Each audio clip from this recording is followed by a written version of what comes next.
Hello, this is Reverend Dr. Robert L. McKim Sr. coming again on my second video. I hope to make this shorter than the other video. I wasn't able to complete the other video because my battery had died on my camcorder, so I'm doing another video here real quick to continue talking about things that's been said, things that have been troubling me. And of course it's troubling God as well. The thing is that there's a lady up in Michigan that has been posting some things on my Facebook page, actually my ministry page. She had even went into my regular Facebook page and got something on there as well, and posted that as well in one of her comments on my ministry page. You see, there's a lot of people out there that would rather believe a lie and continue that lie, continue preaching and teaching that lie, because that's what they've been taught for many years. It's like with the Bible verse on James. Let me try to get the Bible out here real quick. And James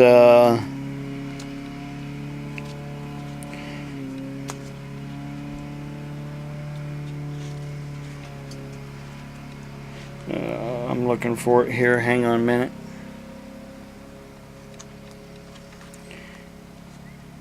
In this Bible here real quick, I gotta set this down here real quick. Sorry about the shakiness. Yeah, get here to James. I'm looking up James in my one of my Bibles here. James, where was it? Where was it here?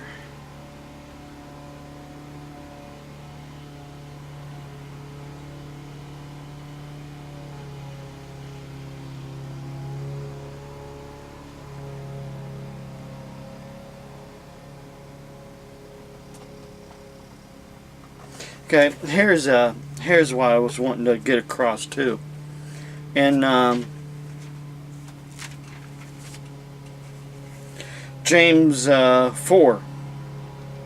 What I was wanting to say earlier was in James 4:11 to this lady that's been criticizing me here lately. Do not criticize and speak evil about each other, dear brothers. And that goes for sisters. If you do, you will be fighting against God's law of loving one another, declaring it is wrong. Basically, you're saying that the law of loving one another is wrong when you're coming against me. But your job is not to decide whether this law is right or wrong, but to obey it. Only he who made the law can rightfully judge among us. He also decides to save us or to destroy us. So, what right do you have to judge or criticize others? What right do you have to criticize me and to judge me? Because that's what you're doing. You're criticizing me and judging me.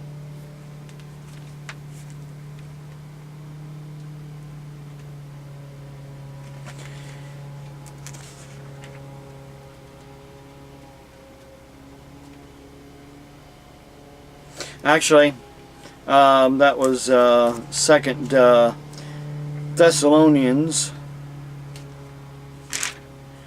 Well, I was trying to think of. I think, yeah, that was 2 Thessalonians 3.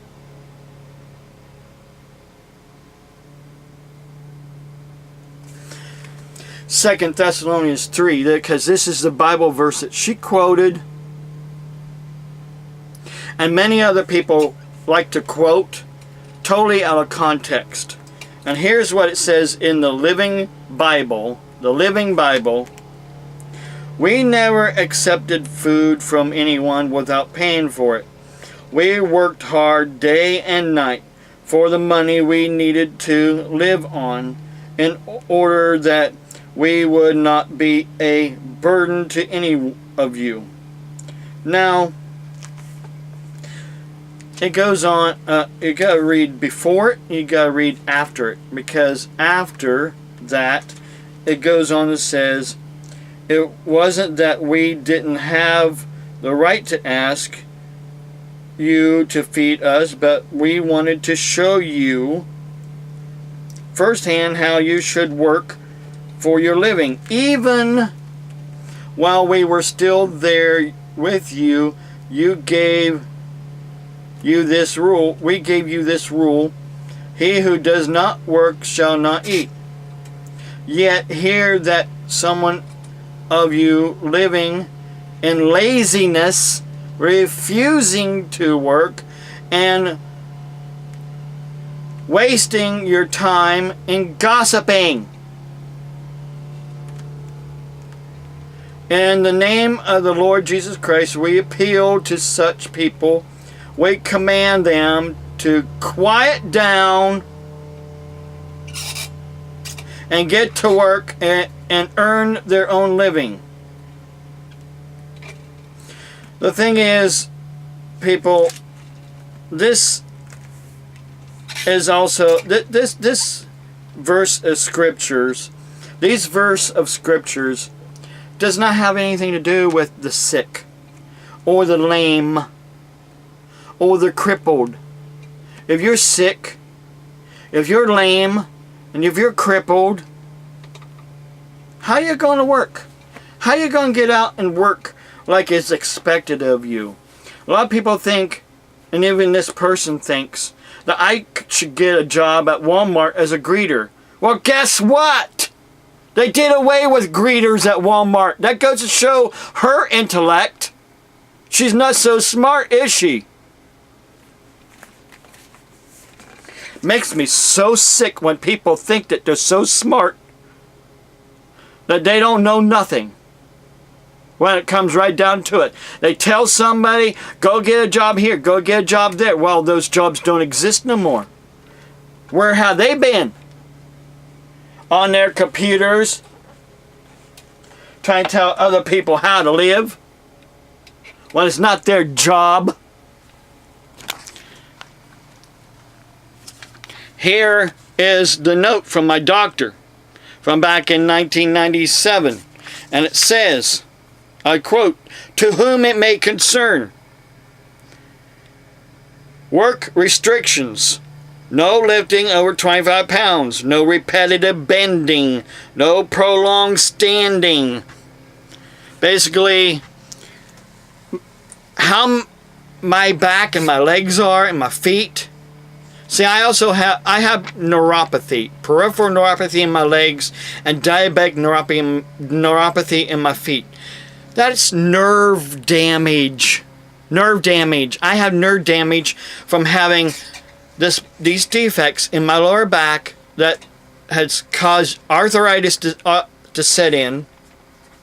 That has caused my nerves in my lower back to constantly be inflamed, which is causing my nerve damage in my legs. And then I have nerve damage in my feet. My feet are constantly tingling and hurting, and lots of times they'd be on fire, and other times they'd be cold as ice. That's nerve damage from diabetes. It's called diabetic neuropathy. You know what? I don't wish this on my worst enemy. But I pray to God that something happens to some people out there to wake them up, to make them think before it's too late. And it goes on. Okay, that says indefinitely, by the way. Indefinitely. Highlighted in orange. So no prolonged standing, as indefinitely. And of course, he has my diagnosis also on here as well. People, here is my, let me try to turn this around here real quick. So, hang on a second. Oops. Sorry about that. Gotta get this turned around. And then hold this up to the light. Hopefully without the fan hitting it. That there, see that vertebrae right there? That's slipped forward from where it's supposed to be. That is the last vertebrae right before my tailbone. That is called spondylolisthesis. Grade 2 is what the doctor gave it. Now, here is my x-ray of my spina bifida occulta. Right there. See how all those bones come into a point? Well, that one right there doesn't come into a point. That was not formed right when I was born. Because of that, and because of the other defect at the same vertebrae right before my tailbone, and because of the arthritis that had set in, I'm in constant pain and agony. I know a lot of you people is going to say, well, so what's your problem? What I'd like to know is, what's your problem? Why are you always wanting to fight and argue for? That is not what Christians are supposed to be doing. Fighting and arguing and bickering over someone's health problems for that fact. I do the best I can. I had a job in 2010. Was the last job I really had.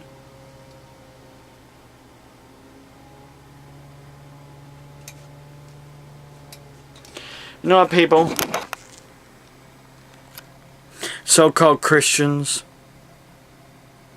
It's time for you to wake up. Got it? Wake up before it's too late.